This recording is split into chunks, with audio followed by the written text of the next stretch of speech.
Salut à tous, la team Mowell, Thomas Show pour Lyon, Fan TV, très heureux les gars de vous retrouver pour une nouvelle vidéo. J'espère que vous allez bien ce lundi très gris du côté de Lyon et il va faire un petit peu froid ces prochains jours.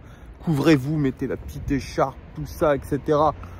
Bref, on essaye de retrouver le sourire les amis après un week-end encore compliqué à cause de notre Olympique lyonnais. Avant toute chose les amis, c'est toujours la même réclame chaque vidéo, mais c'est important. Pour ceux qui ne sont pas abonnés, abonnez-vous. Pour ceux qui n'ont pas mis encore leur petit like, mettez ce like sur la vidéo et puis commentez. Je regarde et nous regardons tous vos commentaires. Franchement, merci en tout cas de votre fidélité énorme. Les dernières vidéos ont cartonné. Vraiment, mais c'est parce que il y a de l'actualité et on cartonne dans un avenir assombri, dans un environnement très néfaste. Et c'est ça qui est dommage. J'en parlais à Constant hors antenne, je lui disais franchement, c'est ça qui est saoulant. Moi, je préférais que nous gagnions et qu'on fasse même moins de vues. Il y en a qui vont dire « Ah Thomas, t'es un petit mens, c'est faux !» Bah si, parce qu'on préfère parler football que parler extra-football. Parce que là, on parle beaucoup d'extra-football. Et ça, c'est quand on commence à parler extra-football, c'est que c'est pas bon. C'est pas bon signe. Et c'est ce que me disait aussi mon père. Il me dit, c'est la première fois que le Progrès titre comme ça la une du Progrès, donc du journal régional, ça soit l'OL en crise. Ça aussi, c'est peut-être pas la première fois, mais en tout cas, c'est pas souvent que le Progrès titre un lundi matin, c'est la crise à l'Olympique lyonnais. Cela veut dire que le mal est très profond. Et il parle même de crise structurelle. Tiens donc, c'est ce que nous disions déjà depuis un moment. Donc, tous les voyants aujourd'hui sont au rouge du côté de l'Olympique lyonnais. Les prochains jours, les prochaines heures vont être très compliquées. Vous savez, John Textor est venu à l'Olympique lyonnais pour voir un petit peu ce qui se passait, prendre contact avec le coach, prendre contact avec même l'ensemble des dirigeants, l'équipe première, l'académie, etc. Il a mis en place avec son sourire un petit peu Disneyland, il a mis en place, je dirais, une communication d'un mec qui arrive avec l'envie de bien faire. Mais il se rend compte, je pense, vraiment du chantier qui est devant lui, les amis. Le chantier, je fais une espèce de passe décisive à moi-même. Le chantier, il y en a un qui l'a connu, c'est Peter Bosz. Peter Bosz, licencié il y a 3 mois par l'Olympique lyonnais suite à une crise de résultats aussi, mais qui était un petit peu moindre par rapport à celle que vit aujourd'hui Laurent Blanc. Et Peter Bosz, il a failli signer à Wolverhampton, il a failli signer à Aston Villa et en ce moment il vit peut-être sa meilleure vie puisqu'il a donné un entretien à ESPN Hollande et il a parlé un petit peu de sa nouvelle vie, qu'aujourd'hui il pouvait aller à des fêtes d'anniversaire et profiter de ses week-ends, ce qui n'était pas plus mal. Et oui, il a pris quelques millions au passage quand il a été viré de l'Olympique lyonnais, donc ça permet tout de suite de passer de meilleurs week-ends et de passer je dirais, de bons moments, hein. Ça fait partie du jeu les amis. Et Peter Bosz, il a parlé un tout petit peu de ce qui s'est passé à l'Olympique lyonnais et notamment il a donné une vision assez claire et concise en fracassant le club de son passage à l'Olympique lyonnais. Il a dit à l'OL, le pouvoir a été donné aux joueurs et c'est pour ça que l'OL ne gagne pas de titre depuis très longtemps. Tout le monde adhérait à ce que je voulais faire, mais personne ne voulait le mettre en place sur le terrain. Voici ces quelques mots de Peter Bosz qui aujourd'hui font résonance un petit peu dans l'environnement. Et c'est ce qu'on avait dit déjà depuis un moment, c'est ce que j'avais dit, c'est que l'OL n'avait pas cette mentalité de la gagne. Ce n'était pas un club de gagneurs. Et là, il rajoute quelque chose quand même, le pouvoir donné aux joueurs, c'est ce qu'on dit aussi, et c'est ce qui revient un petit peu des insights de l'Olympique lyonnais, c'est qu'aujourd'hui, le joueur est roi. C'est pas le supporter qui est roi à l'Olympique lyonnais, c'est le joueur. Et là, ça devient un petit peu compliqué parce qu'au final, ce que vous avez compris, c'est que l'entraîneur, il a quasiment aucun pouvoir. Mais ça, Laurent Blanc le disait déjà dans une interview avant de venir à l'Olympique lyonnais. Il dit aujourd'hui, Le football, il a changé. Les joueurs ont les pleins pouvoirs. Les agents qui appellent le directeur sportif. Ouais, pourquoi je joue pas, pourquoi mon client il joue pas, il faut le faire jouer, sa cote elle va baisser, machin. Et les joueurs le savent. Donc ils sont dans un confort, ils n'ont pas envie de se faire mal. C'est la vérité. Alors, on peut dire ce qu'on veut. Je pense que l'analyse est bonne. Par contre, il a un peu de culot, je trouve, notre ami Peter Bosz, parce qu'il n'a jamais rien gagné. Donc lui, pour parler de la gagne, il est très mal placé. Il n'a jamais rien gagné, Peter Bosz. Et des mecs comme ça, qui parlent en n'ayant rien gagné, il y en a beaucoup. Alors, il y a des mecs qui parlent sans avoir joué au football à haut niveau, ça c'est vrai. Mais c'est quand même culotté. C'est culotté de la part de Peter Bosz, qui lui aussi devrait balayer devant sa porte avant de dire des choses qui sont certes intéressantes, qui fracassent un petit peu le club, c'est vrai. Mais Peter Bosz, moi je te renvoie un petit peu la pièce en disant, mec, est-ce que tu as gagné un titre majeur? Est-ce que tu as gagné quelque chose à part un titre de champion de néerlandaise? Désolé, il y a beaucoup de vent, je vais essayer de me mettre à l'abri parce que vous allez rien entendre et vous allez hurler, mais je suis désolé, c'est le seul endroit que j'ai pour faire des petites vidéos. Donc je vais me mettre un tout petit peu à l'abri pour pouvoir vous faire profiter d'un audio un petit peu meilleur. Donc voilà, ça c'était les paroles de Peter Bosz en interview. Il n'a pas dit grand chose de plus sur l'Olympique Lyonnais, mais en tout cas c'était bref, concis et fracassant. Voilà, vous me direz en commentaire ce que vous pensez des déclarations de Peter Bosz. Est-ce qu'il a raison, est-ce qu'il n'a pas raison? Est-ce que vous voyez les choses comme lui? Oh, il y a un sacré courant d'air les amis, c'est un vent de sud qui décoifferait un bœuf. Je suis donc un véritable bœuf puisque je suis décoiffé. Voilà, on va essayer quand même de faire cette vidéo. Désolé hein, d'avance de cet audio qui est absolument pourri. Donc qu'est-ce que vous voulez, on ne peut pas faire autrement malheureusement.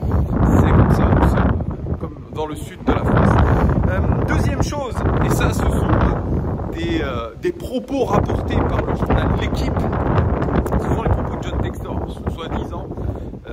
Certains journalistes auraient fait le vol retour à Londres avec John Textor et ils se sont retrouvés comme par hasard placés à côté de lui, à côté de John Textor. Donc ils ont entamé la conversation et John Textor dit que les joueurs ont du mal à jouer en ce moment parce que les supporters mettent trop la pression et que ça met une mauvaise énergie, donc c'est normal que les joueurs bafouent leur football. Voilà, ce sont les propos, ce seraient en tout cas les propos de John Textor.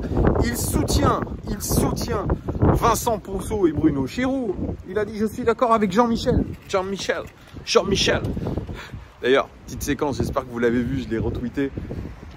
Quand on voit les coulisses du match, l'avant-match avec John Textor et Jean-Michel Aulas qui essaye de baragouiner dans un anglais de CE2 la composition d'équipe à John Textor, c'est absolument lunaire. On se demande encore comment le mec a présidé des grandes entreprises dont la Cégide qu'il a fondé, le G14 de football, qu'il a été un membre important de l'UEFA.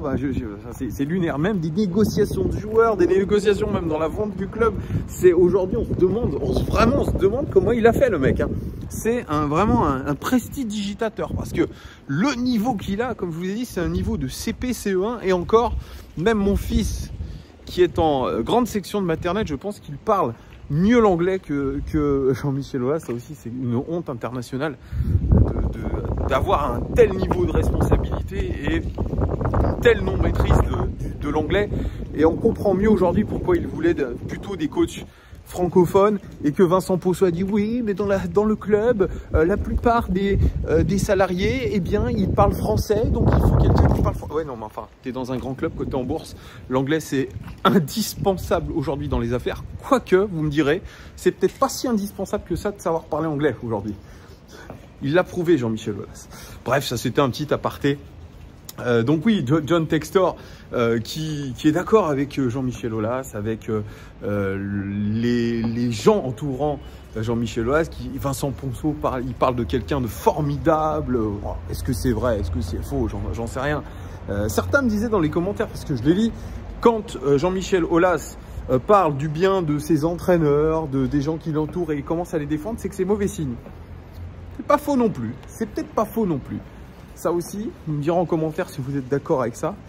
Et puis, John Textor a révélé une petite chose, c'est que effectivement, il fallait se renforcer au mercato, même si Laurent Blanc le dit, et il le dit depuis déjà quelques semaines, je vais faire le reste de la saison avec 85-90% de mon effectif. Donc lui, il a l'air pas très optimiste sur le marché. C'est vrai que la fenêtre de tir, elle est très limitée, les amis, puisque le mercato dure jusqu'à la fin du mois. On est déjà le 16 janvier.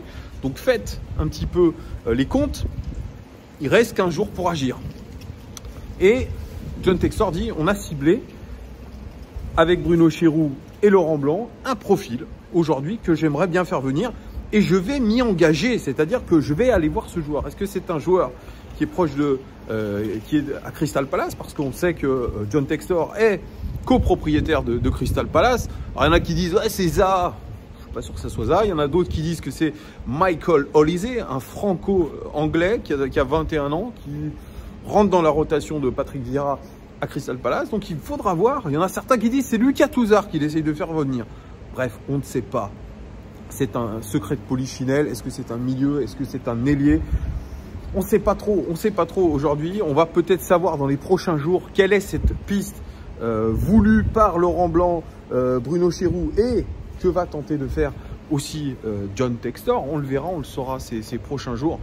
En tout cas, John Textor a l'air plutôt au fait de la situation sportive du club qui est catastrophique aujourd'hui.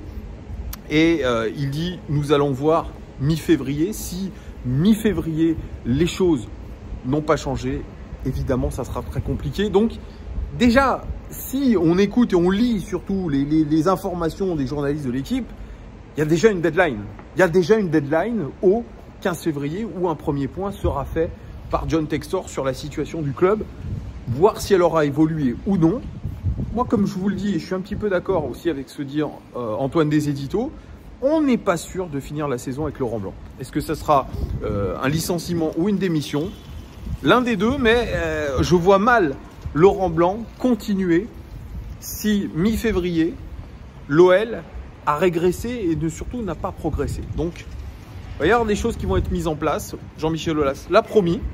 On va voir les prochaines heures de l'Olympique Lyonnais, et cette semaine-là va être très très importante dans la préparation du match contre Chambéry. Évidemment, on vous tiendra au courant, je vous tiendrai au courant. Demain, normalement, petit live avec vous, ceux qui sont dans le chat.